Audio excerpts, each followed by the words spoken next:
Bismillahirrohmanirrohim. Alhamdulillah vassalatu vassalamu ala rasulillah. Amma ba'd. Assalomu alaykum va rahmatullohi va barakatuh. Muhtaram aziz jamoatul muslimin. Bugungi suhbatimiz insonlar tomonidan qadrsizlanib borayotgan narsa haqida. Hamma narsani qadriga yetamiz, lekin u narsani qadriga yetmaymiz. Mol dunyoyimiz qadriga yetamiz, avtomobilimizni qadriga yetamiz, kiyimimizni qadriga, uyimizni qadriga yetamiz. Ya'ni ular isrof bo'lib ketishidan qo'rqamiz. Unga biror bir yomonlik yetishidan, shikast yetishidan cho'chiymiz. Lekin qadrlashimizga eng haqli narsa bor, ko'pchilik e'tibor bermaydi. Vaqt. Vaqtni odamlar qadriga yetmaydi. Ulamolar nazdida vaqt juda ham qadrli narsa edi. Ilmlilar nazdida juda ham qadrli. Chunki ular tilla, kumush, dunyo ne'matlaridan ko'ra vaqtni qadriga juda ham qattiq ahamiyat bergan. Har bitta ulamoni olim hayotiga nazar tashlasangiz, manoqiblarni o'rganib chiqsangiz, hayot va ijodlarini o'rganib chiqsangiz, vaqt kabi qadrli narsalarni ko'rmagansiz. Faqat vaqt, doim vaqt qadriga yetishgan. O'shaning uchun ular olim bo'lishgan, tarixda ismlari qolgan. Har bitta olimmi, u kashfiyotchi olimmi, ixtirochi olimmi, kitob tasnif qilgan olimmi, ilm qoldirgan, shogirdlarni ko'p chiqargan olimmi, ahamiyati yo'q. Dunyo olimi, din olimi qarasangiz, paytida, vaqtida vaqt qadriga yetgan. Ikki talaba bir joyda o'qigan bo'lsa, bittasi vaqtini qadriga yetib, astoydil o'qigan, bittasi vaqtini zoya qilib o'qimagan. Ikkovi ham 40 yoshga yetdi, bittasi zo'r bo'ldi vaqt qadriga yetgani uchun, ikkinchisi vaqtni isrof qilgani uchun dunyoda sharmanda bo'ldi. Nimaga? Shuncha umringda nima qilding degan savolni unga berilgan hech narsa dedi. U o'qigan joyda o'qidi. U yurgan joydan yurdi. Ya'ni vaqtini qadriga yetgan odam yurgan yo'ldan u ham yurdi. Bir xil bitirdi, diplom ham oldi, lekin vaqt qadriga yetib o'qimagani uchun, foydalanmagani uchun boshi musibatga qoldi. Dunyoda savdogarlar bo'ladi, olimlar bo'ladi, ilm yo'lida yurganlar bo'ladi.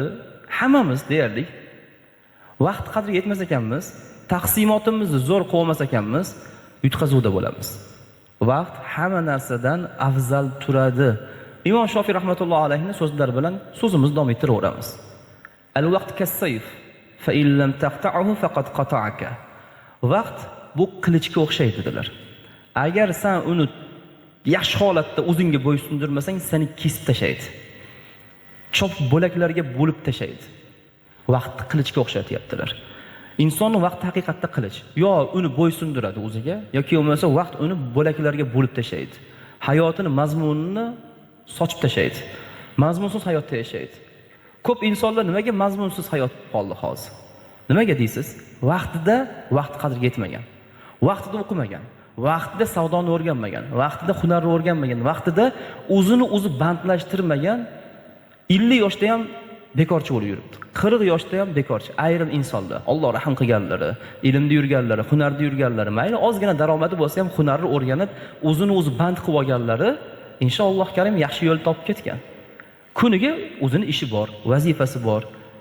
Chiqadi, harakat qiladi, ozgina bo'lsa ham daromad qilib uyga kirib ketadi. Yoki vaqtda ilm o'qigan, katta bo'lganda bir joyda yaxshi shifokor, muallim, ustoz yoki bo'lmasa boshqa sohada ishlayapti. Katta lavozimda ishlayapti. Nima uchun? Vaqtida o'sha qaddiga yetib tilini o'rgangan. Qaysi til kerak bo'lsa, o'sha tilni o'z vaqtida o'rgangan. Yoshligini g'animat bilgan. Hunar kerak bo'lsa, hunarini o'rgangan. Ilm kerak bo'lsa, ilmini o'rgangan. Ijtimoiy hayotda nima muhim bo'lsa, hammasini o'rgangan. Qachon? 50 ga kirgandan yo'q, o'sha paytida, vaqtida. Hozir ham kech emas. Albatta, inson vaqtini qadriga yetish kerak. 12-1 gacha uxlaydigan odamlar bor, peshin paytigacha. Vaqtni eng barakali payti, bomdoddan keyingi vaqti, kun chiqar payti, ertalabki 7, 8, 9 payti shunaqa barakali, o'sha paytda uyqu bilan o'tkazdirib yuboradi. Kechasi uxlash, orom olish kerak bo'lgan paytda gap sotib, gaplashib o'tiradi, ilm bo'lsa-ku mayli. Kechasi bilan ilm o'qib chiqadiganlar bor. Ular haqida gapirilmayapti. Kechasi bilan hunar qilib chiqadiganlar bor. Ular haqida gapirilmayapti. Kechasi bilan ibodat qilib chiqadiganlar bor. Ular haqida gapirilmayapti. Shunchaki bekorchi bo'lib gaplashib o'tirib, keyin bomdodda o'qiydi rahim qilgani, bo'lmasa o'qimaydi, shundoq uxlaydi. 12-1. Rahim qilib uyg'onib qolinsa shunaqa, bo'lmasa 3-4, bo'lmasa iftor payti uyg'onadiganlar bor. Ya'ni Alloh azza va jalla vaqtini qadriga yet. deyotgandek bizga. Agar yetmasak nima bo'ladi? Vaqt qadriga yetmasak, u bizni kesib tashlaydi. Hayotimizdan mazmunni kesib yuboradi. Agar u kesib yuborsa, ma'no qolmaydi hayotdan. Biz endi ulamolar qanaqa qilib vaqt qadrlagan? Biz ko'pincha bir kitob tavsiya qilamiz. O'sha kitobni o'qib ko'rish kerak. Abdul Fattoh Abu G'udda rahmatullohi alayhi Qimatuz zaman indal ulama degan kitoblari bor. Ulamolar nazdida vaqtning qadri, qiymati. Qanaqa qilib ular vaqtni qadrlagan? Qanaqa qilib ular vaqtni tejagan? Qanaqa qilib ular shu darajaga yetgan? Ular qanday qilib shuncha kitobni yoza olgan? Qanaqa qilib ulgurgan? Abdulhay Laknavi rahmatullohi alayhi Hindistonda tug'ilgan olim. Necha yoshda vafot etgan deysiz? 36 yoshga kirmasdan vafot etgan. 600 tadan ko'p kitob yozib ketgan. 36 yoshgacha. Hozir 36 yoshda atrofida yashayotgan hammamiz turibmiz. Ko'pchilik o'tgan 36 dan yoki yetmagan. Bu kimnidir haqorat qilish emas, o'zimizni ham ahvolimiz shu kerak bo'lsa. Nimaga erisha oldik? Qaysi ilm o'rgana oldik? Qaysi yo'ldan mukammal hunarni o'rganib, shu insonlarga foydasiga sarflay oldik? Yoki biz shu umrimiz davomida hech bo'lmasa o'zimiz shuni qadriga yetmagan bo'lsak-da, farzandimizni salohiyatli qilib, ya'ni salohiyatli deganda ibodat degan ma'nosida jamiyatga, dinga, yurtga kerakli qilib tarbiya qila oldik. Bu hammamiz o'zimizning savol. Ketaveradi, mana shu savol hammaning ichida. Chunki bu vaqt oltindan qimmat. Nimaga? Hammamiz aytamiz, pul qo'lli kiri. Haqiqatda shunaqa. Ketadi, yana kir bo'laveradi. To'g'rimi? Bugun ketgan pul ertaga yana qaytib kelishi mumkin. Alloh bersa rizqi kelaveradi. 20 yoshda kambag'al bo'lgan odam 30 da boy bo'lishi mumkin. 40 da yana kambag'al bo'lib qolishi mumkin. 60 da o'g'li boy bo'lib, yana boy bo'lib ketishi mumkin. Hayotimizning qonuni bu. Aniq bu. Ketgan pul kelishi mumkin. Aniq bu. Lekin vaqt qaytib kelmaydi. O'shaning uchun oltindan qimmat. Vaqt shunday narsaki, uni qadriga o'z vaqtida yetilmasa Alloh azza va jalla buni badalini qiyomat kuni albatta so'raydi. Payg'ambarimiz alayhisalom qancha hadislari bor. Qancha hadislari bor. Farog'aka qabla shug'lik. O'sha ig'tanim khamsan qabla khamsin degan hadislarning tagida bo'sh vaqtingni qadriga yetgin. O'qigin, hunar olgin, ilm o'rgangin. Bo'lmasa bo'lmaydi. Dunyodagi eng yomon odam kim desa, bo'sh vaqt bilan yashayveradigan odam, band qilmasdan. Chunki hamma yomonlik chiqadi undan. Shaytonni eng oson ilintiradigan odami kim? Bo'sh vaqt bilan yashaydigan odam. Chunki har bitta g'oyani uni miyasiga olib keladi. Bo'sh vaqtda inson zo'r g'oyalar keltirmaydi kallasiga. Faqat gunoh, ma'siyat g'oyalarni olib keladi. Xo'p, endi biz ulamolar vaqtni qanday qadrlagan? Shuni bitta o'rganaylik-da. Birinchi navbatda rejasiz kuni bo'lmagan ulamolar. Oldingi jamiki ulamoni birinchi navbatda rejasiz kuni bo'lmagan, har kuni reja qilgan. Har kuni yozuv, chizuv, reja. Falon soatdan falon soatgacha mana bu kitobni o'qiyman. Falon soatdan falon soatgacha mana bu joyda dars berib kelaman. Falon soatdan falon soatgacha mana bu joyda boshqa fandan dars beraman yoki boshqa talabalarga dars beraman.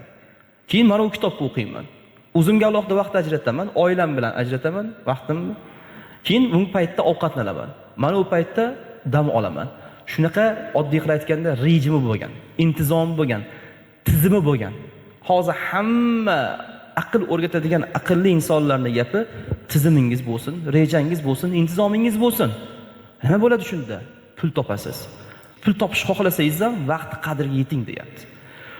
Boy bo'lish istagan odam ham vaqt qadriga yetsin. Olim bo'lish istagan odam ham vaqt qadriga yetsin. Biror bir mansabda o'tirmoqchiman desa ham vaqt qadriga yetsin. Qisqa qilib aytganda, vaqtni boshqarmas ekan, inson halok bo'ladi. Ma'naviy halok bo'ladi. Ulamolarimiz birinchi bosqichi bu yo'lda vaqtni intizomlashtira olgan, bo'ysundirgan o'ziga vaqt. Rejali inson bo'ysundirgan bo'ladi. Har qanday odam kelib turib uni rejasini buza olmaydi. Keling desa yo'q deydi, darsim bor deydi. Keling desa yo'q, hunarim bor deydi. Keling bir gaplashib o'tiraylik, vaqillab desa yo'q, meni qiladigan ishim bor. Ota-onam bilan gaplashib o'tirishim kerak, farzandimga ilm o'rgatishim kerak yoki biznesim bor, o'sha biznesga borib kelishim kerak. Yuravermaydi, ertaga qilarman, indinga qilarman deb. Reja bo'ladi. Ulamolarning ikkinchi yo'li. Bekorchi jamiki suhbatlardan qochgan ulamolar.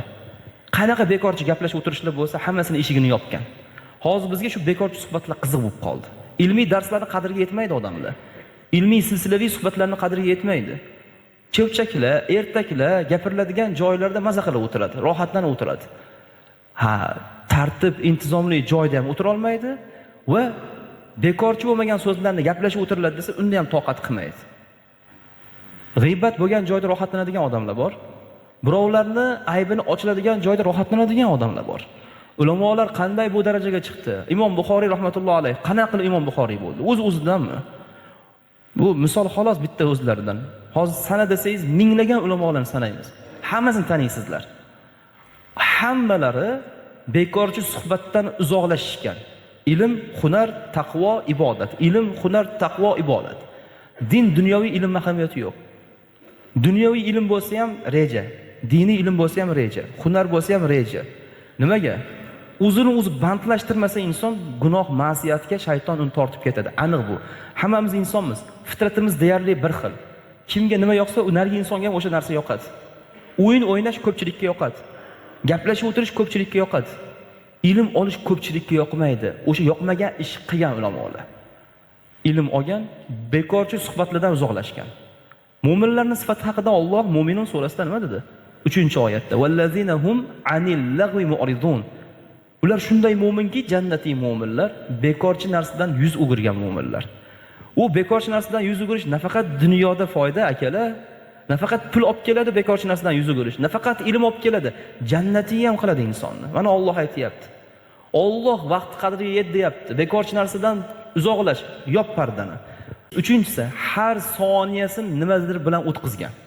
Bekor turmagan. Har soniyasini nimadir bilan o'tkazgan. Hatto oldingi ulamolar kiyinayotganda ham kitobga qarab kiyingan. Kitob ochib qo'yganda, lug'atini yodlayotgan yoki kitob qaysidir joyini o'qiyotgan bo'lsa, kiyim almashtirayotganda ham kitobga qarab almashtirgan. Shu soniyani ham g'animat bilgan. Bir gaplashdik-ku, hatto non olib kelsa oldiga, nonni tishlab yeyishga erinib, suvga botirib turgan, suvda uvigan nonni bir qoplamda ichib turib yutib olgan. Shu chaynashgan vaqtim ketmasin ovqat nonlarni degan. Shu Abdulhay Laknaviy rahmatullohi alayhilarning hayotini qarasangiz, vaqt qadrini shunaqa bir ularning nazdida ahamiyati bo'lgan, o'shancha olim bo'lganda 36 yoshda dunyoni ilmga to'ldirib ketdi mana. Hamma joylar deyarli kitoblar o'qiladi. O'zimizda ham qancha ulamolarimiz bor. Ularning hayotini ko'rasizda, nimaga bularning hayoti bizning vaqtlarga to'g'ri kelmaydi? Baraka beradi Alloh. Qachon baraka beradi? Duo qilsa baraka beradi va harakat qilish kerak o'sha intizomga. Alloh baraka beradi. Ertalab bomdodga turgan odam mana ulamolarning hayotlaridan misol. Kim shunga amal qilsa vaqti barakaligini ko'radi. Bomdodga turgan odam uxlamasdan soat 10 gacha dars qilsin, zerikib ketadi vaqt uzunligidan. Charchab ketadi. Shunaqa ham kun uzun tuyuladi unga. Kitob bilan bitta o'tkazib ko'rsin va o'sha vaqtda birorta o'yin o'ynab o'tkazib ko'rsin. Soniyada o'tib ketadi. Shundoq ertalab 9 da kompyuter xonaga kiradi, qorong'i tushib qopti-ku deb chiqib keladi. Mana shaytonning hiylasi. O'shani kitob bilan o'tkazsin, 1 soatda ko'ngli behuzur bo'lib ketadi vaqt uzunligidan. Ulamolar soniyasini ham ahamiyatini qilgan. Keyin ilmni ibodat bilan uyg'unlashtirgan ulamolar. Ba'zilar bor, ilm o'rganadi, ibodati yo'q. Ba'zilar bor, ibodati bor, ilm o'rganmaydi. Ikki taraf ham xato yo'lda. Chunki ilm shunaqa narsaki, ibodatga undash kerak. Ibodat shunaqa narsaki, ilmga undash kerak. Men ibodat qilyapman, Robbimni tanimasdan ibodat qilsam qanaqa ma'no bor deb ilm o'rganadi. Ilm olyapman, ibodat qilmasam qanaqa ma'no bor bu ilmdan? Yahmil asfaro, yuklangan, kitob yuklangan eshakka o'xshab qolaman-ku deydi-da, nima qiladi? U ibodatga kirishadi. Shu ikkovi, ya'ni ilmsiz ibodat, ibodatsiz ilm insonni halok qiladi. Ikkovini jamlagan oldingi ulamolar. Hammalarining hayotlariga qarang, ilm bilan ibodat zo'r bo'lgan. Ibodatlari haqida ham keladi, ilmlari haqida ham keladi. Qanaqa qilib ulgurgan bular? Vaqtini intizom qilgan, rejalashtirgan. Vaqtini ular boshqara olgan, tizimlashtirgan. Xo'p, oxirgisi, 5-si. Maqsad Alloh bo'lgan ularning hammasini. Pul topayotgan odamga ham maqsadi Alloh bo'lsin, Alloh pul beradi ko'pgina. Ilm o'qiyotgan odamga ham maqsadi Alloh bo'lsin, qizig'i yo'q. U din ilmimi, dunyo ilmimi? Dunyo ilmi xolos, nima bu oxiratda desa, mu'minlarni dunyoda hech bo'lmaganda karra yodlatib qo'ysa, savdoda shuni ishlatsa, chuv tushmasa mu'minlar ajr bor unga. Bitta tilni o'rgatib qo'ysa, bitta mu'minga Alloh uchun o'rgataman, mayli haqqini ham olsin, ya'ni ajrini olsin, kelishuvdagi pulni olsin, muammo yo'q. Niyati oyligini olganda ham Alloh bo'lsa, o'sha tolibi ilm misol uchun bir tilni o'rgandi, katta bo'lib boshqa davlatlarga borib, o'sha orqali ularni fitnasidan omonda bo'ldi. Ajr bor. Sharhlasak gap ko'p. Oldingi ulamolarning maqsadi Alloh bo'lgan. Ilm yo'lida, ibodat yo'lida maqsadi Alloh bo'lgan. Xo'p, endi tavsiya. Ilmni olyapmiz, ibodat qilyapmiz. Vaqtni boshqarish uchun nima qilish kerak? Tavsiya shuki, birinchisi telefonni emas, vaqtni boshqarishga o'tish kerak bu yog'iga. Inson telefonni boshqaradi. Shunaqa ko'p boshqaradiki, chegarasiz. Mana hamma telefoniga kirib, qaysi programmaga qancha soat band bo'lganini o'zi tekshirsinda, o'sha uni vaqti, ketkizgan vaqti. Afsus agar ko'p vaqt ketkizib qo'ygan bo'lsa. Xo'p, telefonni boshqarish chekkiga qo'yib, vaqtni boshqarishga o'tish kerak. Soat bilan ishlash kerak inson. Soat bilan ishlasa yutadi. Soat chekkiga surib qo'yib, telefon bilan ishlasa yutqizadi. Oldingilar nimaga soat toqqan qo'liga desa, uni boshqarib turish uchun. Har qanday holatda nima bo'ladi? Boshqara oladi. Birinchi tavsiya telefonni emas, vaqtni boshqaraylik. Kunduzimiz, kechamiz, obedimiz, uyqumiz hammasini boshqaraylik. O'zimiz uxlayotganda ham kerak bo'lsa o'sha jing'irdoqlarni qo'yib uxlaylik. 4 soat uxlayman, bo'ladi, turaman. Obedda 1 soat uxlayman, bo'ladi, turaman. 30 daqiqa ovqatlanaman tushlikka, bo'ladi. Gaplashib o'tirmayman. Peshinga boraman, jamoatda peshinimni o'qiyman, kelaman. Kitobimni o'qiyman, ishimni qilaman, hunarimni qilaman. Katta tizim 1 oyda natijasini ko'radi. Ko'p kitob o'qish kerak, vaqt qadrlaydigan kitoblarni, oldingi ulamolarning hayotini. O'qigani sari insonga hech qanaqa motivator kerak emas. Hech qanaqa psixolog ham kerak emas. Kitob o'zi tarbiya qiladi, faqat kerakli kitob bo'lsa. 1 yilda 10 ta kitob o'qing. Uncha odam gapirayotgan paytda uni gapidagi kerak bo'lsa, kamchiliklarni ham topadigan darajaga chiqib qoladi. Yomon ma'noda o'qilmaydi, mabodo shunaqa bir Alloh taolo zehniyat, ilm beradi. Keyingisi, ikkinchi tavsiya. Ertaga qilaman degan narsani yig'ishtirib olish kerak. Kerak emas. Ertaga qilaman, keyin qilaman degan jumlalarni hayotdan, kundalik hayotdan chiqarib tashlash kerak. Ertaga qilaman degan odam yutqizaveradi. Bugun bo'lmasa bo'lmaydi hech qachon. Keyin har kuni oz bo'lsa ham kitob o'qib turish kerak. Yuqoridagi gap. Kitob insonni vaqtini qadrlashni o'rgatadi. Ozgina bosh qoldingizmi? Telefon albatta shayton ol deydi telefonni. Instagramga kir, YouTube'ga kir, ma'ruza eshitasan deb olib kiradi-da bo'ldi. O'sha joyda to'g'rimi? Ma'ruza eshitasan, lazzatlanasan deydi. Shundoq kirgandan keyin nimadirlar chiqib turadi ekranda, bitta kiradi, katta 3 soat vaqt yo'q. Inson kitob o'qib turish kerak va yana vaqtni doim Alloh bilan bog'lash kerak. Shu vaqtimni men jamiki ishimni Alloh uchun qilaman deb vaqtni Allohga bog'lab qo'yish kerak. Yutadi. Endi so'zimiz so'ngida ulamolarimiz vaqt haqida aytgan qisqa gaplarni aytib ketamiz. Kerak bo'lib qoladi, yozib oladigan odam yozib olsin, hayotda kerak bo'lib qoladi. Bu kichkina odamlar emas, bu aytgan odamlar. Bizdagi insonlarni millionta aytgandan ko'ra o'sha ulamolarimiz aytgan gap yaxshiroq. Shuning uchun ularning gaplarini o'rganib ketamiz. Hasan Basri rahmatullohi alayhi aytadilar. Bu dunyoyingiz 3 kundan iborat deydilar. Kechangiz o'tib ketib bo'ldi. Buguningiz bor xolos sizda. Buguningizdan foydalaning. Ertaga qayerda siz bilmaysiz. Yer ustida yoki ostida bo'lishingiz mumkin dedilar. Hamma shu yo'lda. Bugun uxlaymiz, ertaga qayerda bo'lishimizni hech qachon bilmaymiz. Yo kasalxonada, yo uyda, yo yer ustida, harakatda, yo yer ostida duo qilib turinglar degan intizorlikda yotamiz. Hasan Basri rahmatullohi alayhi aytibdilar. Bugunni vaqtini qadriga yet. Ikkinchisi Abdulloh ibn Mas'ud roziyallohu anhu, ilmni otasi deyarli bu kishi. Ilm juda ko'p shu kishidan qoldi. Aytdilarki, umrdan bir kuni kamayayotgan inson o'sha umriga achinmasligi meni ajablantiradi dedilar. Umr o'tkazyapti, befoyda o'tkazyapti. O'sha odam achinmasa vaqtiga men achinib ketaman unga qarab, ajablanib ketaman. Nahotki shunchalik qadrlamaydi. Har xil joylarda o'yin o'ynamang, Ramazon payti uni qilmang desa, nima deyapti? Nima ishi bor deyapti. To'g'rimi? Nima ishi bor deyapti. Bu dinning ishi. Oddiy odam gapirmayapti buni.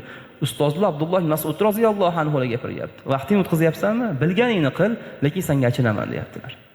O'sha bolasi bilan xursand bo'layotgan odamlar borda, bizni bolamizga aralashmasin deydi. Ha, bo'pti, ertaga qiyomat kunida mabodo dod faryod solsang, Abdulloh ibn Mas'ud roziyallohu anhu aytib qo'yibdi deb unga dalil qilinadi. Sufyon as-Savri rahmatullohi alayhi aytadilar. Men hech narsadan vaqtim bekor o'tib ketishidan qo'rqqanimchalik qo'rqmayman. Men shu vaqt o'tib ketganda shunaqa qo'rqamanki, boshqa biron narsadan qo'rqmayman unchalik. Zo'r gap. Vaqt o'tib ketyapti, ilm o'qimayapti, hunar o'qimayapti, o'rganmayapti, bitta ishchi boshini ushlamayapti, jamiyatga, dinga, yurtga foydasi tegishi o'ylamayapti. O'tirib olib faqat kompyuter o'ynab, nimadir o'ynab o'tiraveryapti. Bekorchi bolalar bilan gaplashib o'tiraveryapti. Eng qo'rqqanim mana shu deyaptilar. Eng qo'rqqan narsam shu. Yana Imom Ahmad rahimahulloh aytadilar. Bekor o'tirishing nafsing uchun eng kuchli qurol dedilar. Bilib qo'y. Bekor o'tirishing nafsing uchun eng katta qurol. Shaytoning uchun eng katta foyda. Bekorchi bo'lib turingda bir kun. Shunaqa g'oyalar keladi. Men qanaqa insonmikin deb o'ylab qoladi inson. O'ylamaydi ulamo, omi, boyvachcha, kambag'al, shayton har qanaqa fikrlar olib keladi. Imom Buxoriy rahmatullohi alayhi aytadilar. Bir lahzamni bekor o'tkazishim butun dunyoyimni boy berishimdan og'irroq men uchun. Domla nima deyapsiz? Pulliya? Ha, Imom Buxoriy rahmatullohi alayhi shunaqa bo'lgan. Bir lahzamni, soniyamni bekor, ilmsiz, ibodatsiz o'tkazib yuborishim butun dunyoyimni boy berishimdan men uchun og'irroq. Chunki qiyomat kuni Alloh taolo albatta bu vaqtni so'raydi, shuni his qilishgan. Ali radhiyallohu anhu aytadilar. Vaqt shunday narsaki, qaytib kelmaydigan mehmoning hurmatini qil dedilar. Gap kuchligini ko'ring. Shunaqa mehmonki hurmatini qil, qaytib kelmaydi. Hamma mehmon qaytib kelishi mumkin. Qudamizni mehmon qilamiz, xursand qilamiz, hurmat qilamiz, lekin qaytib kelishi mumkin mabodo ertaga. Lekin vaqt qaytib kelmaydi. Hurmat izzatini qilgin, qadriga yetgin deyaptilar. Hozir aytamiz-ku, qudayingiz qadriga yeting, shunday qudayingiz bor, yaxshi qudayingiz. Shu qadriga yetmaysizmi? Ha, oldingi ulamolar unaqa gap o'ynamagan. Vaqtingni qadriga yet, qaytib kelmaydi. Imom Shofiy rahmatullohi alayhi so'zlari bilan suhbatimizni yakunlaymiz. Boshda Imom Shofiy rahmatullohi alayhi so'zlarini aytdik. Al-vaqtu kas-sayf, fa in lam taqta'hu faqad qata'aka. Vaqt qilich, sen uni to'xtatib o'zingga jilovlamasang, seni bo'laklarga bo'lib tashlaydi. Hayotingning mazmunini yo'qotib yuboradi. Oxirgi gaplari, vaqtni sen boshqarmaydigan bo'lsang, vaqt seni gunoh bilan band qilishni boshlaydi. Vaqtni boshqarmaydigan bo'lsang, gunoh bilan band qilishni boshlaydi vaqt.